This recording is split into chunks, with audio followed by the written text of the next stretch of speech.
last question. Senator, I think that you fellows have hit on health care fairly well throughout the discussion, so I'm going to go to another one which we haven't really touched on. What's your position on free trade agreements? Well, I like to call it more fair trade. I know some of the opponents of trade in general like to say free trade because I think that mindset out there. We need to have a strong trade policy that encourages fair trade, and we cannot take a protectionist or isolationist policy in this country because that will kill jobs, will hurt our economy. And the other thing it does, if you think back to World War II, when we had that type of policies, and during the Depression, when people around the world were struggling, it gave the impetus for people like Hitler and those types to come to power because people are looking for a change and hope, and it's fearful because we closed our borders. So we need to have a policy where we're going to trade. I think this country, we can trade and we can compete with anybody in the world if it's a level playing field. And I'll give you an example where it hasn't been a level playing field, and that's with China. China has manipulated their currency. They've kept the yuan down. They won't let it float with free market conditions. That gives them a huge competitive advantage, and we should not tolerate that. And we should not tolerate when a foreign government subsidizes an industry in their country when they're exporting products to our country. As soon as that's determined that there's government subsidizing that industry, we need to slap tariffs on there to bring that cost of that product up to a level so it's a level playing field. So I'm a free trader to the aspect that it's fair trade, and every third row of corn in Ohio is exported. You just think about the jobs that are created in the export market, and all this money that the federal government's borrowing because the deficit spending they're running, that money has to come back. Either it comes back in the way of investments or it comes back in trading with us. Otherwise, it's pretty much useless for them. So we need to have a trade policy that holds our trading partners accountable. And the problem was when China wasn't in part of GATT and the WTO, they could do whatever they want. But now they're in part of that. They're in that now. But we need to hold them accountable. And here's the rules. We need to play by the rules, or else we need to take serious action. But it's going to be tough to take action, for example, against the Chinese when we owe them too much money because they're our banker.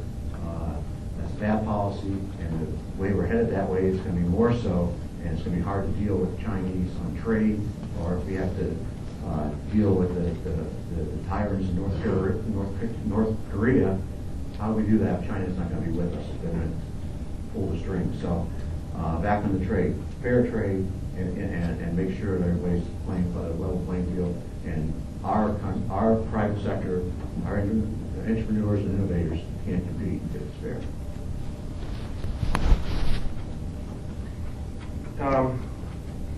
It's hard for me to talk about trade without thinking about and talking about NAFTA.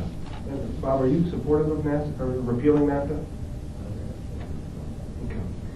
I'm on a bill right now that is designed to repeal NAFTA, which is a result. It shows proof that bipartisanship does not always work. Democratic President, Republican Congress passed NAFTA in 1994, and ever since then, as much as I hate to admit it, Ross Perot was right. We've heard a giant sucking sound, and that has been jobs leaving our shores. And if you walk around or drive around our congressional district, it's not uncommon to see these large manufacturing facilities sitting now empty. In some cases, they may be used for warehousing, but many of them are empty, and it's a very sad sight. Having grown up in Dover, and the presence that Reeves Mill had there, with so many people in that small community, and what an important player it was in our local economy, it's sad.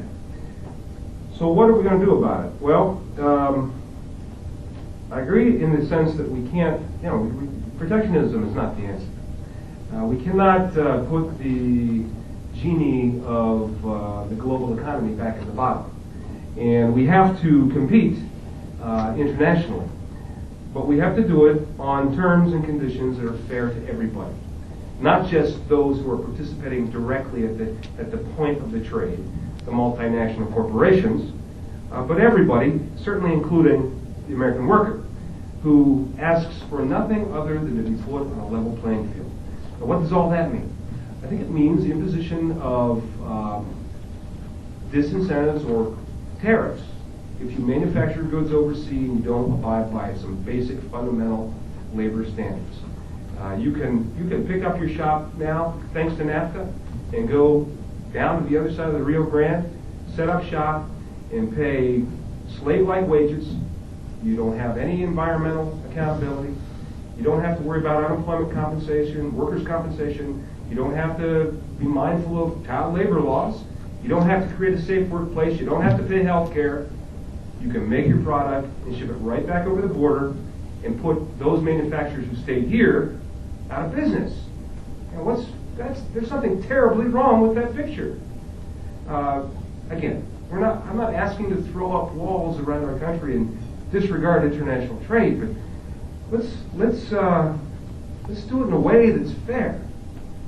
And as far as the devaluation of currency goes, I agree with Mr. Gibbs on that. That's one small part of a very big picture.